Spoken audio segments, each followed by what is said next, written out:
नमस्कार दोस्तों, मैं सारंग चंद्रशेखर ओगले आपका अपने से new wealth IQ YouTube channel पे स्वागत करता हूँ। आज हम देखेंगे वीडियो दिवाली पिक्स के लिए कुछ स्टॉक्स मैंने सिलेक्ट किए हैं जो फंडामेंटली भी अच्छे हैं और टेक्निकली भी कुछ पैटर्न्स उसमें बने हुए हैं। एक डिस्क्लेमर है, कोई बाय सेल का रिकमेंडेशन नहीं, ओनली फॉर एजुकेशन पर्पज से है, because I am not a SEBI registered investor. तो चलो आगे बढ़ते। फर्स्ट स्टॉक है टाटा कंज्यूमर प्रोडक्ट।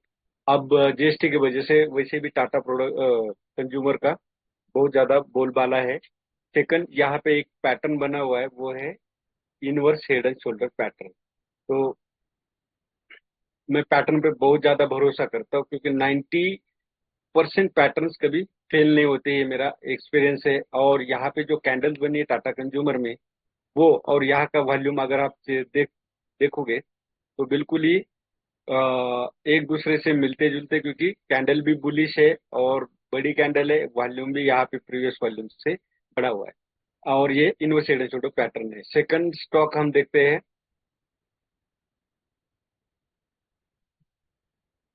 वो है इलेक्ट्रॉनिक्स का वर्लपूल, वो भी कंज्यूमर से भी रिलेटेड है।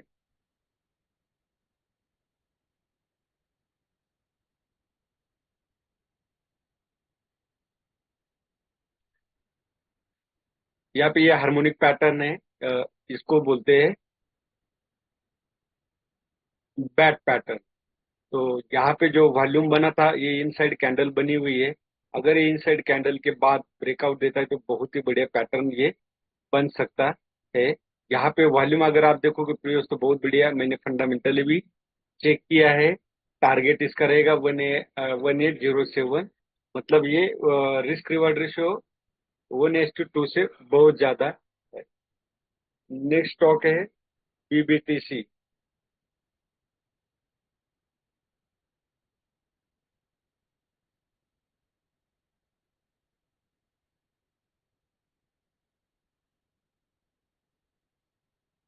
ये बॉम्बे ट्रेडिंग, मतलब ये भी कंज्यूमर प्रोडक्ट से ही रिलेटेड है। इसका भी प्राइस मैंने बोला था 1989 के, अब वो बाय करना है तो अभी भी बाय कर सकते हो। 50-60 पॉइंट ऊपर है। इसका स्टॉप लॉस 1735 है और टारगेट जो है 2536 है। ये जो पैटर्न है, ये है बटरफ्लाई पैटर्न। तो बटरफ्लाई के अनुसार ये टारगेट आता है। ये भी अ, अच्छा स्टॉक साबित हो सकता है। नेक्स्ट पैटर्न कंपनी है स्टार हेल्थ। और स्टार हेल्थ ये इंश्योरेंस से रिलेटेड है।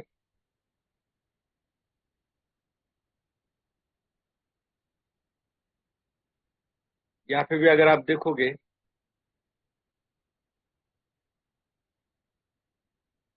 तो ये बैट पैटर्न है। उसके अनुसार टारगेट 610 का है। आपको 500 के ऊपर इसको बाय करना है। अभी भी बाइंग से थोड़ा डाउन है और स्टॉप लॉस जो है वो 434 का है। तो यहाँ पे भी थोड़ा सा वॉल्यूम जो क्रिएट होना चाहिए वो जनरेट नहीं हुआ है, लेकिन कैंडल बहुत बढ़िया है। मुझे लगता है यहाँ 500 अगर क्रॉस करता है तो आपको 610 का टारगेट मिल सकता है।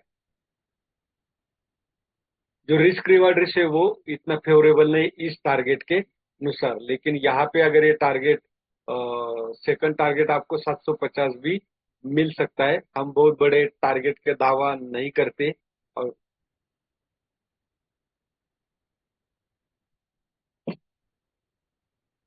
उसके बाद है महिंद्रा एंड महिंद्रा फाइनेंस, एक फाइनेंस का भी स्टॉक हमने लिया है।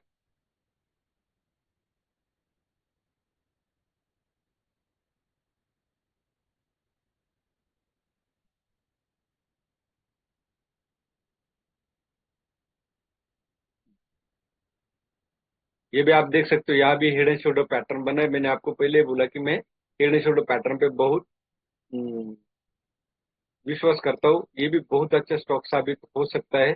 इसका टारगेट 335 का है, लेकिन ये अगर ब्रेक होता है तो ऊपर जिसको बोलते हैं कि आसमान खुला है, बहुत ही अच्छा रिटर्न्स दे सकता है, क्योंकि अभी मार्केट भी उस जोन में है कि वो अपसाइड मूवमेंट में है मार्केट। अब आता है आईटीसीए, एफएमसीजी स्टॉक है। कंपनी बहुत बड़ी, सबको पता है, ये 3 या 4 नंबर की कंपनी है। यहाँ पे जो कैंडल्स बनी है, अब जो रेजिस्टेंस ले रहा है वो ये डिसेंडिंग ट्रेंड लाइन है, इसका 4 बार रेजिस्टेंस ले चुकी है। तो मुझे लगता है यहाँ अभी फिफ्थ टाइम है, तो यहाँ से ब्रेकआउट मिलने की प्रोबेबिलिटी बहुत ज्यादा है। अगर होता है तो स्टॉप लॉस आपका कम प्राइस में हिट होगा, लेकिन आपको जो टारगेट मिलेगा वो बहुत बढ़िया यहाँ से मिल सकता है।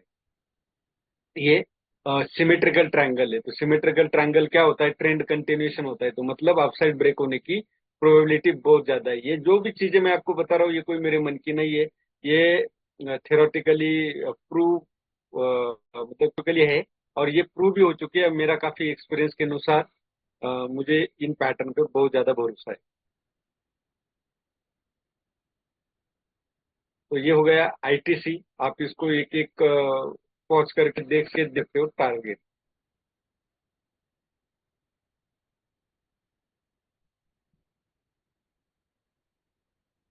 हिंदुस्तान यूनिलीवर है नेक्स्ट कंज्यूमर प्रोडक्ट।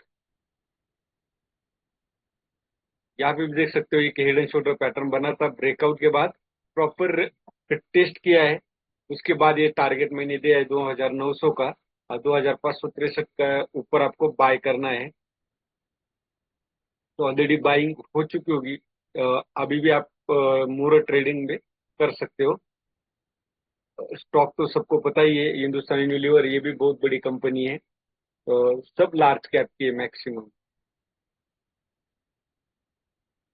उसके बाद बैंकिंग का, तो ये 4-5 सेक्टर के स्टॉक तो आपने हो चुके हुए। हाँ, आईडीएफसी बैंक ये बिल्कुल बाइंग के लिए है। एबीसीडी पैटर्न के अनुसार 89.80 का इसका टारगेट है। आप इसको लॉन्ग टर्म के लिए भी होल्ड कर सकते हो। 71.56 का स्टॉप लॉस है। और ये बहुत ही अच्छी कंपनी है, स्ट्रॉन्ग कंपनी है। ये भी काफी अपसाइड मूवमेंट आपको दे सकती है। यहाँ पे भी अगर आप देखोगे तो डबल बॉटल पैटर्न बना है आरएसआई में। आरएसआई और चार्ट पैटर्न, इन दोनों पे भरोसा करता हूँ। यहाँ पे अगर आप देखोगे तो जो लो लगने थे वो हायर लोज लगे, तो हायर लोज का मतलब होता है अप ट्रेंड, तो यहाँ पे ये नजर आ रहा है। अब उसके बाद का जो पैटर्न है, अब फार्मा का, सन फार्मा।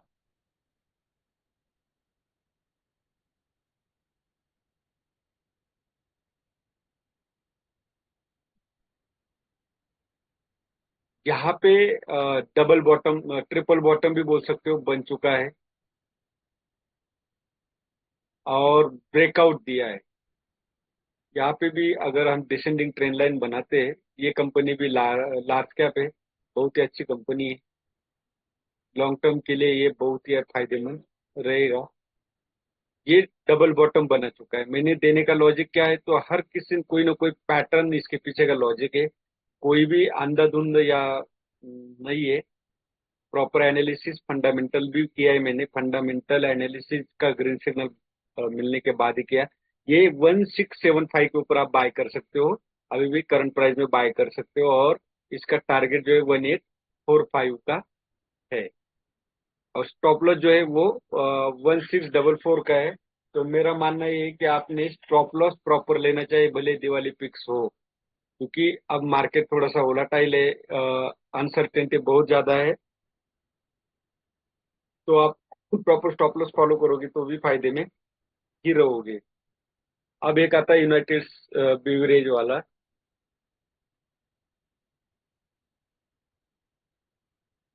यूनाइटेड स्पिरिट, तो ये भी सबको पता ही है, यूनाइटेड स्पिरिट ये लिक्विड की कंपनी, इसमें तो आपको रिटर्न्स मतलब कंपनी कभी इसमें लॉस में नहीं जा सकती अगर ठीक से ये मैनेजमेंट चलाता है। तो ये 1352, क्योंकि यहाँ बहुत ज्यादा कंसोलिडेशन हो चुका है। ये कब से कंसोलिडेशन चल रहा है, जुलाई से। जुलाई, अगस्त और अभी सितंबर भी खत्म हो चुका है, अक्टूबर भी आधा खत्म हो चुका है। 4 महीने करीब ये चल रहा है। और यहाँ पे जो है लो, ये हायर लोज लगने लग गए, इसलिए ये स्टॉक दिया है। फंडामेंटली ये भी बहुत स्ट्रांग है, तो आप इसको भी प्रिफर कर सकते हैं। 1352 के ऊपर आप बाय करना है, ऑलरेडी ये उसके ऊपर ही है। 1600 का टारगेट है और 1270 इसका स्टॉप लॉस है। ये सब दिवाली पिक्स के लिए मैंने दिए। ऑटो सेक्टर, आईटी सेक्टर में, आईटी सेक्टर तो जब तक ये टेरिफ का मामला सुलझ नहीं जाता तब तक तो लेना खतरा है। ऑटो ऑलरेडी मूव कर चुका है, तो अब उसमें एंट्री करना ठीक नहीं है। इसलिए मैंने ये सारे स्टॉक आपको सिलेक्ट किए और पोस्ट किए। एक डिस्क्लेमर है, कोई बाय सेल का रिकमेंडेशन नहीं, ओनली फॉर एजुकेशन पर्पज से है। अगर बाय भी करते हो तो आपने रिस्क पे करना है और स्टॉप लॉस प्रॉपर फॉलो करना। यही था। वीडियो अच्छा लगे तो लाइक शेयर और सब्सक्राइब जरूर कीजिए। धन्यवाद। जय हिंद, जय भारत।